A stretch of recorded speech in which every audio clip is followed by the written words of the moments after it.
समय की बात है, एक जंगल में टूनी चिड़िया अपने 4 बेटियों और पति और सास के साथ रहती थी, लेकिन उसके साथ बहुत बुरा हो रहा था।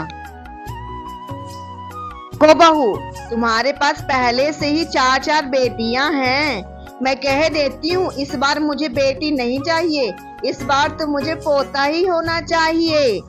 हमारे खानदान में आज तक किसी के भी लड़की नहीं हुई और तुम सिर्फ लड़कियां ही लड़कियां पैदा कर रही हो। इस बार तो पोता ही चाहिए बहू।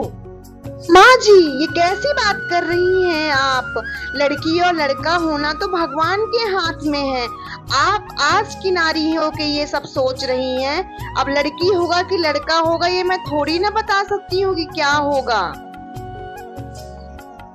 अपनी बहू से लड़ने के बाद टूनी की सास चली जाती है अपने कमरे में और कुछ ही देर बाद टूना अपनी टूनी पत्नी के पास जाता है। अच्छा हुआ टूना जी आप आ गए। बेटियां बहुत भूखी हैं, इनके लिए आप दूध ला दीजिए। कालू मामा की दुकान अभी खुली ही होगी। मैं क्या करूं? तुम्हारी बेटियां भूखी हैं। तुम्हारी बेटियां दूध पिए या मर जाए, मुझे कोई मतलब नहीं। इस बार मुझे केवल बेटा ही चाहिए। बेटियां पैदा करके तुमने कोई एहसान नहीं कर दिया है। अपनी बेटियों का ख्याल तुम खुद रखो। जी, ये आप क्या कह रहे हैं? मेरी बेटियां, ये आपकी भी बेटियां हैं। ये मेरी बेटियां नहीं है, मुझे सिर्फ और सिर्फ बेटा चाहिए। लड़ने के बाद टूना अपनी माँ के पास अपने माँ के घोंसले में चला जाता है। हाय मेरा बेटा, बेचारा बेटियों ही बेटियों का बाप बना है, कितनी टेंशन में है। लगता है आज ये फिर दारू पी के आया है, इसलिए जल्दी सो गया। बेटा उठ के खाना तो खा लो, बिना खाए ही सो गए। कुछ तो खा लो बेटा। माँ जी, टेंशन में तो मैं हूँ। एक तो वैसे ही 4 बेटियां हैं और इस बार अगर बेटियां हुई तो मैं 5 बेटियों का पिता कहलाऊंगा। बहुत टेंशन में हूँ माँ, क्या करूँ? बेटा ये जहर की शीशी है, दूध में डाल देना, वो मर जाएंगी माँ बेटियां। मैं तुम्हारी दूसरी शादी करा दूंगी और बहुत सारे धन दौलत और जेवर मिलेंगे। या अपने पति और सास की बात सुन रही होती है और बेचारी फूट फूट कर रोने लगती है। मेरी क्या गलती है अगर भगवान मुझे बेटियां ही बेटियां दे रहा है तो। टूनी चिड़िया उदास मन से अपने घोंसले में लौट आती है और सोचती रहती है कि अपने बच्चों को वो कैसे बचाएगी। टूनी चिड़िया अपने घोंसले में पहुंच जाती है। वहां पहुंचने के बाद देखती है कि उसको इस बार फिर से बेटी हुई है और वो समझ जाती है कि उसके सास और पति उसकी बेटियों को मार डालेंगे, इसलिए वो अपने बेटियों को लेकर वो घर छोड़ देती है और कहीं दूसरे जंगल में निकल जाती है।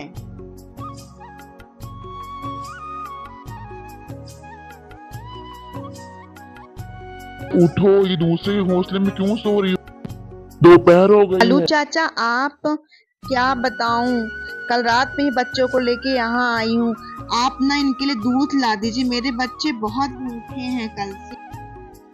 ठीक है बेटी, तुम रो नहीं, मैं अभी जाके अपनी दुकान से इनके लिए दूध लेके आता हूँ। ना कहने के बाद कालू कौआ अपने दुकान की ओर चला जाता है और दुकान पहुंचने के बाद एक बोतल में दूध भरता है और दूध भरकर लौट आता है और टूनी चिड़िया के पास दूध का बोतल लेकर कालू कौआ पहुंच जाता है। चाचा, आपका बहुत बहुत धन्यवाद। मेरी बच्चियां कल से भूख से तड़प रही थी, अच्छा हुआ कि आप इन्हें दूध ला के दे दिए।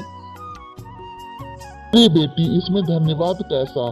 तुम्हारे बच्चे मेरे भी बच्चे हैं, इसलिए मैं इनके लिए दूध लेके आया। पर तुम घर छोड़कर यहाँ क्यों आई हो?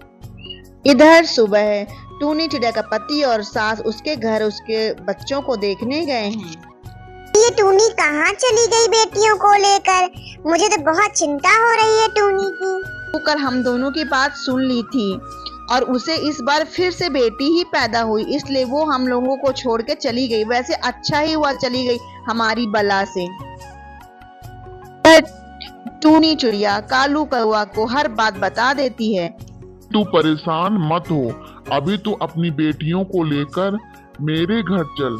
जब तक तेरा अपना कहीं दूसरा बसेरा नहीं होता है तो मेरे साथ ही रह। कालू काका, मैं आपके ऊपर बोझ नहीं बनना चाहती, पर मैं क्या करूं, मैं किस मुसीबत में फंस गई हूँ। बहुत सोचने के बाद टूनी चिड़िया तैयार हो जाती कि चलो कुछ दिन वहां रह लेंगे और अपने बच्चों को लेकर कालू कौवा के पीछे पीछे उसके घर की तरफ निकल जाती है। टूनी चिड़िया अपने पांचों बेटियों के साथ कालू कौवा के घर पहुंचती है। वहां पहुंचकर टूनी चिड़िया देखती है कि कालू कौवा की बीवी उससे बिल्कुल भी बात नहीं कर रही। को मेरे ऊपर ही बोझ बनना था, इतना कहकर वहाँ से गुस्से में चली जाती। कालू कौवा अपनी पत्नी को बहुत समझाता है कि उसके ऊपर कितना बड़ा दुख का पहाड़ टूट पड़ा है। अभी कुछ दिन वो हमारे साथ रहेगी, फिर वो चली जाएगी, तब तक कुछ दिन रहने दो। कब तक जाएगी?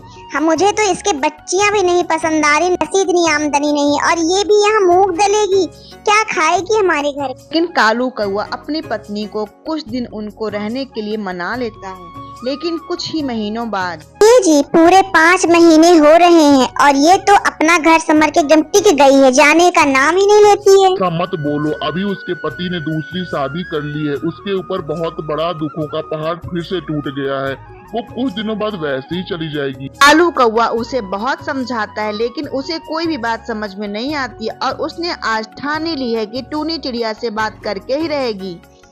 लेकिन जैसे ही जाती है वहां देखती है कि टूनी चिड़िया पूजा कर रही है। सोचती है कि अब कुछ देर बाद ही बात करूंगी, पहले ये पूजा पाठ अपना खत्म कर ले। फिर रुककर इंतजार करती है, पर टूनी चिड़िया उसको देख लेती है।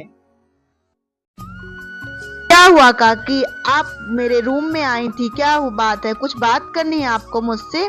जो भी बात हो आप मुझे बताइए, क्योंकि मैं देख रही हूँ कि आप कुछ दिनों से परेशान है और आप मुझसे अच्छे से बात भी नहीं करती हैं।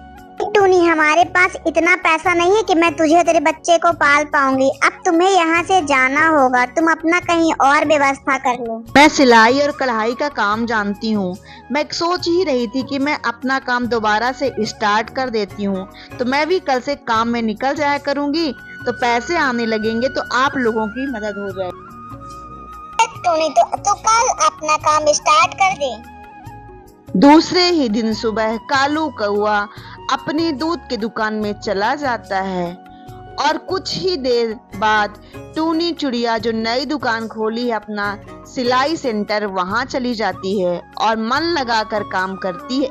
इन दिनों में दोनों की दुकान इतने अच्छे से चल पड़ती है कि दोनों ही माला माल हो जाते हैं और बहुत सारे पैसे घर आने लगते हैं। सब लोग बहुत खुश होते हैं। सुनिए जी, अब हमारे पास बहुत सारे पैसे आ गए हैं, अब हम अपना सपनों का महल बनाएंगे और हर चीज खरीदेंगे। हाँ काकी, ये सारे पैसे अब आपके ही हैं। आपको जिस तरीके से जो काम करना आप करिए, मेरी तरफ से हर प्रकार की छूट है। टूनी बिल्कुल सही कह रही है, तू ही घर की मालकिन है, अपने तरीके से तू हर चीज संभाल और देख ले। महीनों के बाद वहां उड़ती हुई एक बूढ़ी चिड़िया आती है और उसको देखकर टूनी चिड़िया और कालू कौवा की पत्नी हैरान है। काकी, तुम कौन हो और इतनी उम्र में क्यों मांग मांग के खा रही हो? अभागन हूँ जो अपने किए का पश्चाताप कर रही हूँ और पाप भोग रही हूँ। पांचों को देखकर मुझे अपने पोतियों की याद आ गई। अभी टूनी किचन से बहुत सारा खाना लेकर आती है। माँ जी, आप किसने की आपकी ऐसी हालत?